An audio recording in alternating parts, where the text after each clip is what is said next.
আসসালামু আলাইকুম। আজকের সর্বশেষ সংবাদ জানাবো আমি নুসরাত। প্রথমে জানিয়ে দেব সংবাদ শিরোনাম।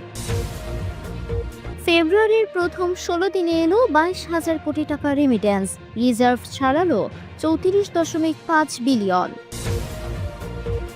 সরকারের প্রথম ১৮০ দিনের অগ্রাধিকার নির্ধারণ করা হয়েছে বলেছেন সালাউদ্দিন। রোজার দ্রব্যমূল্য নিয়ে মন্ত্রিসভায় আলোচনা হবে বলেছেন স্থানীয় সরকার মন্ত্রী। ইন্টারনেট বন্ধ করে জয় ও পলক গণহত্যার তথ্য লুকাতে নির্দেশ দেন বলেছেন চিফ প্রসিকিউটর। শিক্ষার্থীদের কাছ থেকে পুনর্ভর্তি ফি নেওয়া যাবে না বলেছেন শিক্ষা মন্ত্রণালয়। সর্বশেষ জানাবো, এক্স-রে মেশিনে তরুণের পেটে ধরা পড়ল ২,০০০ পিস ইয়াবা। দেখছিলেন সংবাদ শিরোনাম, এবারে বিস্তারিত। ফেব্রুয়ারির প্রথম ১৬ দিনে এলো ২২,০০০ কোটি টাকা রেমিটেন্স, রিজার্ভ ছাড়ালো ৩৪.৫ বিলিয়ন। চলতি ফেব্রুয়ারির প্রথম ১৬ দিনে দেশে ১৮০ কোটি ৭০ লাখ ডলার পাঠিয়েছেন প্রবাসীরা। প্রতি ডলার ১২২ টাকা ধরে দেশীয় মুদ্রায়, যার পরিমাণ প্রায় ২২,০০০ কোটি টাকা। একই সময় বাংলাদেশ ব্যাংকের রিজার্ভ দাঁড়িয়েছে ৩৪.৫৩ বিলিয়ন ডলার। মঙ্গলবার ১৭ ফেব্রুয়ারি কেন্দ্রীয় ব্যাংকের মুখপাত্র আরিফ হোসেন খান জানান, চলতি ফেব্রুয়ারির প্রথম ১৬ দিনে দেশে রেমিটেন্স এসেছে ১৮০ কোটি ৭০ লাখ ডলার। এর মধ্যে শুধু ১৬ ফেব্রুয়ারি এসেছে ১৫ কোটি ২০ লাখ ডলার, যেখানে গত বছরে একই সময়ে দেশে ১৪৯ কোটি ডলার পাঠিয়েছিলেন প্রবাসীরা। বাংলাদেশ ব্যাংকের এই মুখপাত্র আরও জানিয়েছেন, রেমিটেন্স প্রবাহ বৃদ্ধি পাওয়ায় ব্যাংকগুলো থেকে ডলার কিনে যাচ্ছে কেন্দ্রীয় ব্যাংক। এতে বৈদেশিক মুদ্রার মোট রিজার্ভ বেড়ে ৩৪.৫৩ বিলিয়ন ডলার দাঁড়িয়েছে। এর আগে গত বছরের ডিসেম্বরে দেশে ৩.২৩ বিলিয়ন ডলার পাঠিয়েছিলেন প্রবাসীরা, যা দেশের ইতিহাসে এক মাসে দ্বিতীয় সর্বোচ্চ রেমিটেন্স। তারও আগে ২০২৪-২৫ অর্থ বছরের মার্চে দেশে এসেছিল ৩.২৯ বিলিয়ন ডলার রেমিটেন্স, যা ছিল দেশের ইতিহাসে একক মাসে সর্বোচ্চ রেমিটেন্স প্রবাহ। সরকারের প্রথম ১৮০ দিনের অগ্রাধিকার নির্ধারণ করা হয়েছে বলেছেন সালাউদ্দিন। নবগঠিত বিএনপি সরকারের প্রথম ১৮০ দিনের অগ্রাধিকার নির্ধারণ করা হয়েছে বলে জানিয়েছেন স্বরাষ্ট্রমন্ত্রী ও দলের স্থায়ী কমিটির সদস্য সালাউদ্দিন আহমদ। বুধবার ১৮ ফেব্রুয়ারি মন্ত্রিপরিষদের প্রথম বৈঠক শেষে সাংবাদিকদের সঙ্গে আলাপকালে তিনি এ কথা জানান। সালাউদ্দিন বলেন, সরকারের প্রথম দিন একটা ক্যাবিনেট মিটিং করতে হয়, আমরা সবাই বসেছি। প্রধানমন্ত্রী আমাদের উদ্দেশ্যে বক্তব্য দিয়েছেন, কিছু অনুশাসন দিয়েছেন। সরকারের প্রথম ১০০ দিনের অগ্রাধিকার নির্ধারণ করতে হয়, আমরা এবার ১৮০ দিনের অগ্রাধিকার নির্ধারণ করেছি, যোগ করেন তিনি। সরকারের অগ্রাধিকার বিবেচনায় প্রাথমিকভাবে দ্রব্যমূল্য নিয়ন্ত্রণ, আইন শৃঙ্খলা পরিস্থিতির উন্নতি, সরবরাহ চেইন ঠিক রাখা, বিদ্যুৎ জ্বালানি খাতে যেন সমস্যা না হয়, গ্যাস বিদ্যুতে প্রতি লক্ষ্য রাখা প্রাথমিক অগ্রাধিকার বলে জানান সালাউদ্দিন। তিনি আরও বলেন, প্রধানমন্ত্রীর কথা অনুযায়ী সচিবদের উদ্দেশ্যে বক্তব্য দিয়েছেন। তাদের বলেছেন যে জনগণ আমাদের ম্যানিফেস্টোর ওপর ম্যান্ডেট দিয়েছে, সুতরাং যেটা জনগণের ইচ্ছা সেটাই প্রাধান্য পাবে। সেই হিসেবে সরকারের ম্যানিফেস্টো বাস্তবায়নের জন্য তারা আন্তরিক হবেন। সবাইকে আমরা বলেছি যে কার কি অ্যাফিলিয়েশন আছে সেটা আমরা দেখব না, আমরা মেধার ভিত্তিতে সবাইকে যাচাই করব, যোগ করেন তিনি। রোজায় দ্রব্যমূল্য নিয়ে মন্ত্রিসভায় আলোচনা হবে বলেছেন স্থানীয় সরকার মন্ত্রী। পবিত্র রমজান মাসে দ্রব্যমূল্য নিয়ে মন্ত্রিসভায় আলোচনা হবে বলে জানিয়েছেন স্থানীয় সরকার ও পল্লী উন্নয়ন সমবায় মন্ত্রণালয়ের নবনিযুক্ত মন্ত্রী মির্জা ফখরুল ইসলাম আলমগীর। বুধবার ১৮ ফেব্রুয়ারি রাজধানীর সচিবালয়ে সাংবাদিকদের এসব কথা বলেন তিনি। এই সময় মির্জা ফখরুল বলেন, চ্যালেঞ্জ নিয়ে এসেছি, দেশ গঠন করার চ্যালেঞ্জ আমাদের।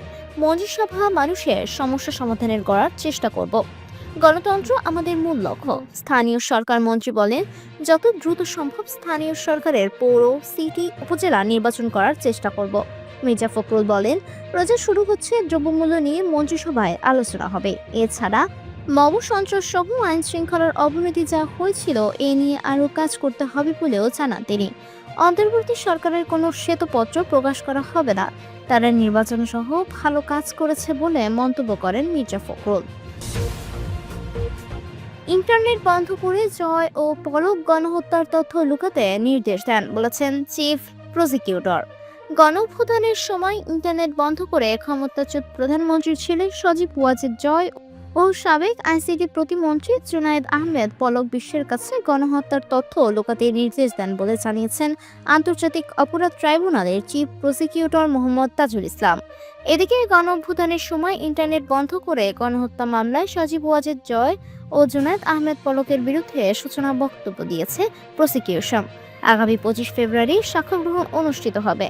ক্ষমতাচ্যুত প্রধানমন্ত্রী শেখ হাসিনার ছেলে সজীব ওয়াজেদ জয় ছিলেন তার আইসিটি উপদেষ্টা। আইসিটি মন্ত্রণালয় 2024 সালের জুলাই আগস্টে ইন্টারনেট বন্ধ করে বিশ্বের কাছ থেকে গণহত্যার তথ্য লুকানোর চেষ্টা করেছিল বলে অভিযোগ করা হয়েছে এই মামলায়। এই ঘটনার মাস্টার মাইন্ড বলা হয়েছে জয়কে এবং পলকের বিরুদ্ধে বাংলাদেশে এই পরিকল্পনা বাস্তবায়নের অভিযোগ আনা হয়েছে। শিক্ষার্থীদের কাছ থেকে পুনর্ভর্তি ফি নেওয়া যাবে না বলেছেন শিক্ষা মন্ত্রণালয়। দেশের শিক্ষা প্রতিষ্ঠানে আর্থিক অনিয়ম রোধ, স্বচ্ছতা নিশ্চিত এবং জবাবদিহিতা জোরদারের লক্ষ্যে নতুন শিক্ষা প্রতিষ্ঠানের আর্থিক স্বচ্ছতা ও জবাবদিহিতার নীতিমালা প্রকাশ করেছে শিক্ষা মন্ত্রণালয়। নীতিমালায় বলা হয়েছে, কোনো প্রতিষ্ঠানে ভর্তি শিক্ষার্থীর কাছ থেকে কোনোভাবেই পুনর্ভর্তি ফি আদায় করা যাবে না। সোমবার 18 ফেব্রুয়ারি মন্ত্রণালয়ের মাধ্যমিক ও উচ্চ শিক্ষা বিভাগ এই নীতিমালা জারি করে। নীতিমালায় আরও বলা হয়, বেসরকারি শিক্ষা প্রতিষ্ঠান, স্কুল অ্যান্ড কলেজ, উচ্চ মাধ্যমিক কলেজ ও ডিগ্রি কলেজের উচ্চ মাধ্যমিক স্তর এর ক্ষেত্রে টিউশন ফি নীতিমালা 2024 অনুযায়ী নির্ধারিত টিউশন ফি গ্রহণ করা যাবে। এর বাইরে নতুন কোনো খাত সৃষ্টি করে অর্থ আদায় করা যাবে না বলে নির্দেশনায় উল্লেখ করা হয়েছে। নীতিমালায় বলা হয়েছে, বেসরকারি শিক্ষা প্রতিষ্ঠানের যাবতীয় আয় ব্যয়ের ক্ষেত্রে প্রচলিত সরকারি আর্থিক বিধিবিধান যথাযথভাবে অনুসরণ করতে হবে। পরিচালনা কমিটির সভাপতি ও প্রতিষ্ঠান প্রধানের যৌথ স্বাক্ষরে প্রতিষ্ঠানের হিসাব পরিচালিত হবে এবং তহবিলের আয় ব্যয়ের হিসাব প্রতিষ্ঠান প্রধানকে সংরক্ষণ করতে হবে। জাতীয় পতাকার প্রতি সম্মান জানাচ্ছে শিক্ষার্থীরা।